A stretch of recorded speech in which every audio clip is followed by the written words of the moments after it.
Amazon, Home Depot, and other retailers are getting into the tiny home market. They're selling kits, with some being advertised as DIY projects. And while the advertised price may be attractive, 5 on your side's Keely Arthur found out it's not as simple as placing your order and building. Keely? Yeah, we think we live in this world where you can get anything online. This idea of buying a house online is not new. Check out this old Sears and Roebuck catalog. And I want to show you one home in particular. Get a good look at this home. All right, now I want you to see the home that's right behind me. Does it look familiar? It is actually one of the homes that was bought from this catalog. But I want people to know that the homes you bought here are very different from the ones that are on the market right now. Did a lot of research on it. Val Gardner checked out Home Depot's tiny home kit when she decided to add a second home on her Durham property. The shell looks very, very inexpensive on the screen. And then you start thinking about fixtures and toilets and sinks and cabinets and faucets. And by the time you add all of that up, it wasn't any less expensive than having somebody build it. Instead, she hired Coram Houses and Topher Thomas to build a tiny home from scratch. Or you walk in, and now we're in the living room. Thomas's first tiny house build was in his own backyard. He went on to start a company building them in other people's yards to create affordable rental spaces. As real estate in the Triangle was going up, you had people getting displaced, right?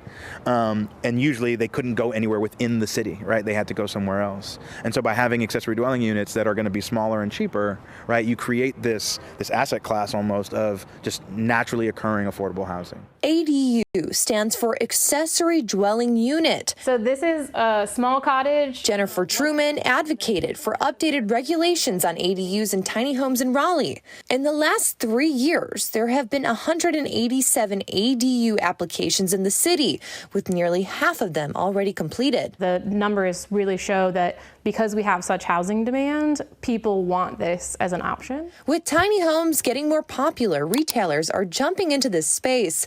This 346 square foot kit on Home Depot's website sells for $54,000, which sounds attractive, but doesn't include some of the most expensive parts. So you've got to connect it to the ground with a foundation. You've got to connect it to water and sewer. You've got to connect it to electricity. And all of those things are actually the really expensive parts of the building. That, plus finishings, could easily double or triple the list price. And because parts of the kit come pre-assembled, like the walls, you have to be sure they meet local building code. So they're going to promise you that it's turnkey, even if they've never built one in your city before. But you do run that risk that they may not have the local knowledge. Truman and Thomas say the kits aren't bad options, though, and they could end up saving you money if you are the one doing most of the work. I mean, it's not an obscene or crazy amount of work, but if you think that you're just going to go to Home Depot and just like click order and then like, oh, I got a house.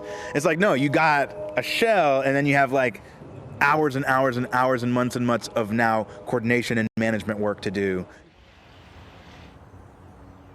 Okay, so while you're totally able to buy and create your own ADU, there's a very specific question you need to ask your local code enforcement, and that is if you're able to rent it out. So before you do something like this and think it's going to make a lot of money, check with your city officials. All right, Keely Arthur live in Raleigh.